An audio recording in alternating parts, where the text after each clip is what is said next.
Olá, bom dia, boa tarde ou boa noite. Meu nome é apenas um soldado de Aquila e vocês devem saber que eu sou fã de Centaura. E tipo, eu vou ser curto e grosso. O que eu irei falar aqui pode ser meio nojento ou então pode ser perturbador para crianças mais novas ou pessoas sensíveis. Ou seja, se você for um tipo dessas pessoas, eu sugiro que você saia do vídeo, ok? Beleza. Eu irei falar um pouco sobre o iceberg de Centaura e como ele é bizarro, mostrando a lore e como esse mundo se formou. Está tudo nesse iceberg em várias e várias teorias. E a primeira teoria que eu irei falar, que veio da minha própria mente, né, óbvio, é que a batalha do estuário de Whitemouth nunca existiu. Meu parceiro, a situação é meio triste. Acontece o quê? Se você for viajar um pouco no futuro, entre 1933 e 1940, quase no finalzinho, quase no tipo beiradinha de Dead Ahead e finalzinho de Centaura, ocorre um acontecimento que marcou o universo de forma que foi a invasão de Columba. E nessa invasão você pode perceber que Antares não se preocupa com seus soldados, tanto que eles simplesmente ficaram abandonados enquanto a divisão Panzer chegava. E é isso que você chega à questão. Como essas duas histórias, como essas duas invasões têm ligação uma com a outra? E eu lhe respondo o seguinte: ocorre o quê?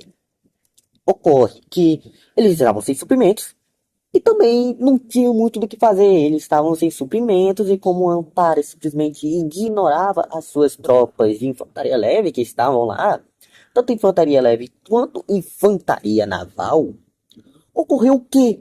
Ocorreu que teve a mesma coisa que aconteceu em 1941 em Los Angeles, onde eles começaram a ficar doidos da cabeça e simplesmente imaginar coisa no céu. A situação é complicada. Aconteceu o quê? Eu vou separar em dois: a divisão de infantaria marítima e a divisão de infantaria terrestre de Antares. Ambos estavam tendo o delírio coletivo por falta de suprimentos, porque você não sabe, ou pelo menos estudou um mínimo de ciências, né, no sexto ano. Você sabe, né, falei duas vezes, você sabe, né, que o corpo humano não funciona sem alimentação. Ou seja, eles começaram a delirar por falta de suprimentos, e é isso que você chega na questão. Tinha pouco suprimento para muito soldado, ou seja, eles começaram a ter delírio coletivo. Para cada um foi diferente. Para as divisões terrestres, foram centros que estavam tentando invadir Antares pelo estuário de Whitemouth. Porém, em alguns meses antes, a frota de centros foi destruída em uma batalha com Corvos e Antares, que acaba que não teve CS Nayad, que era uma fragata que estava lá no meio. Também tem a questão de ter muita pouca caixa. Vamos pôr em consideração que se tu olhou bem o cenário, tu vai perceber que tem barraquinhas. Essas barraquinhas possuem de 3 a 6 caixas. Ou seja, vamos pôr em consideração que tinha 10 mil soldados e 5 tendas. Não dá para todo mundo. Muita boca para alimentar. Então foi isso o que aconteceu. Aconteceu que eles começaram a delirar enquanto eles tentavam entregar suprimentos para Antares que, entre aspas, estava sendo atacado, ou entre aspas, os soldados foram capturados. Ou seja, a situação complicou para os dois porque foi uma batalha de fogo amigo e não fogo inimigo, o que torna essa batalha bem bizarra. Porém, contar outra teoria que eu já vou dar alerta de gatilho: possui canibalismo. Meu parceiro, esse vídeo não é para todos. Continuando, Corvos. Você deve conhecer esse nome, ou pelo menos deve saber. Corvos é uma constelação. Continuando, Corvos, ou Confederação de Corvos, é um país que foi atacado por Cetos no ano de 1860 e teve seus territórios, entre aspas, roubados.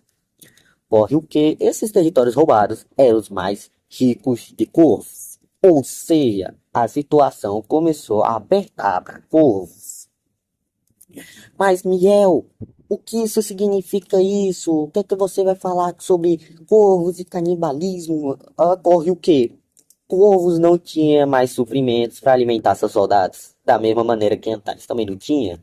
E aqui Corvos, embora seja um pouco mais pobre que Antares, eles tinham passado fome por anos, ou seja, faria sentido eles simplesmente atacarem Cetos para recuperar a economia e ao mesmo tempo a hegemonia.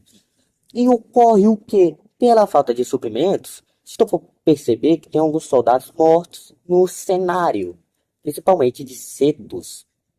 E você vai perceber que alguns deles estão a mordida, estão uma parte arrancada, etc, etc. E é justamente essa a base da teoria do canibalismo de corvos. Os corvos são os abutres. Ah, Miguel, o que é que você quer dizer com abutres? Eu quero dizer com abutres o simples fato que eles comiam os defuntos dos soldados antes que os soldados de cedo se capturassem. Porque, meu amigo, pelo menos morre de buchinho cheio, né? Essa frase ficou nojenta. Continuando, eu tenho também mais uma teoria guardada. E essa daqui vai ser meio assim, né?